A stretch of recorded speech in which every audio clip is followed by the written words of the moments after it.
दोस्तों, एआई यानी artificial intelligence हमारी रोजमर्रा के जीवन को बदल रहा है। क्या आपने कभी कल्पना की है कि भारत, जो कभी टेक्नोलॉजी की रेस में पीछे हुआ करता था, आज वो एआई के क्षेत्र में दुनिया का नेतृत्व करने की तैयारी कर रहा है।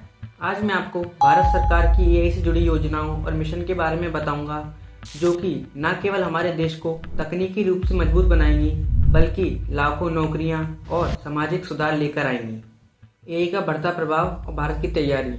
एआई, जिसे हम फोर्थ इंडस्ट्रियल रिवॉल्यूशन का हिस्सा मानते हैं, जो कि आज हर जगह अपनी छाप छोड़ रहा है, जैसे कि हेल्थ केयर में डॉक्टर की मदद करना, खेती में फसलों की भविष्यवाणी करना और यहाँ तक कि स्मार्टफोन में भी। अब जरा सोचिए, अगर भारत इस टेक्नोलॉजी में आगे बढ़ता है तो क्या क्या कर सकता है।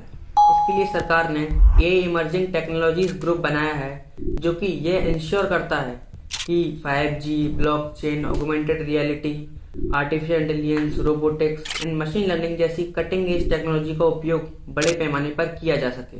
Now let's see India AI mission और इसका भविष्य। यह सरकार का एक बड़ा मिशन है, जिसे डिजिटल इंडिया के तहत लॉन्च किया गया है और इसका लक्ष्य है एआई को भारत के हर कोने में पहुंचाना और भारत को एक एआई हब में बदलना। इंडिया एआई को 4 मेन पिलर में बांटा गया है। First is AI in governance, सरकारी सेवाओं में एआई का उपयोग करना। Second is AI compute capacity, बड़ी मात्रा में डेटा प्रोसेसिंग करना। Third is AI ethics and governance, AI का जिम्मेदार और सुरक्षित उपयोग करना। Fourth is AI future skill, युवाओं को एआई में स्किल्ड बनाना। इंडिया एआई का नारा है एआई फॉर ऑल, यानी सबके लिए एआई। अब बात करते हैं ऐरावत प्रोजेक्ट की, जो कि भारत का एआई के क्षेत्र में सबसे बड़ा कदम है। ऐरावत क्या है?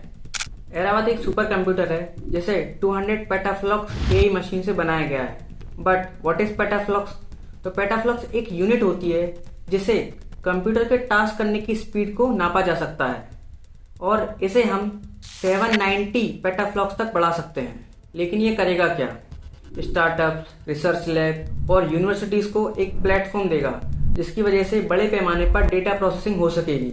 जरा सोचिए, यह केवल भारत का ही नहीं, बल्कि पूरी दुनिया के लिए एआई का भविष्य तय कर सकता है। जीपीएआई में भारत का योगदान।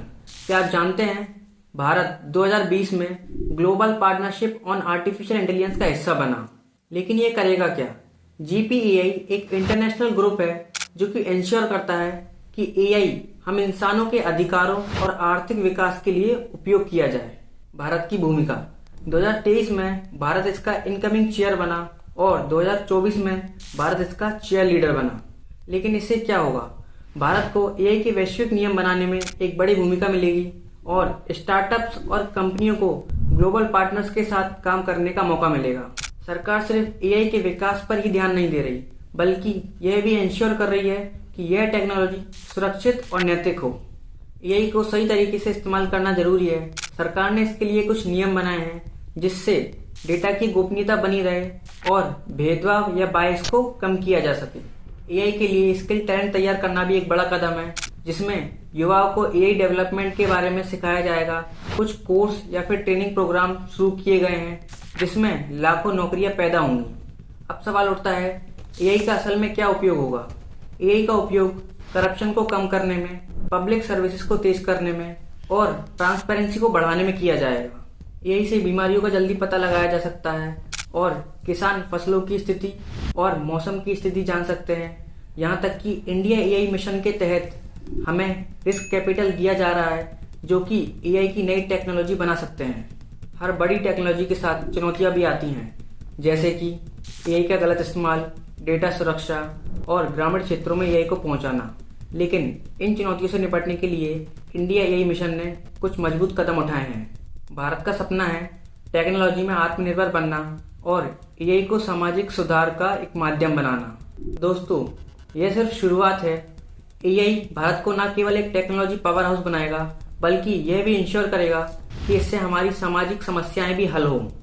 अगर आपको यह वीडियो इन्फॉर्मेटिव लगी हो तो लाइक, शेयर और चैनल को जरूर सब्सक्राइब कीजिएगा। तब तक के लिए सीखते रहिए, समझते रहिए और अपने ख्वाब पूरी करते रहिए। मिलते हैं नेक्स्ट वीडियो में। धन्यवाद दोस्तों।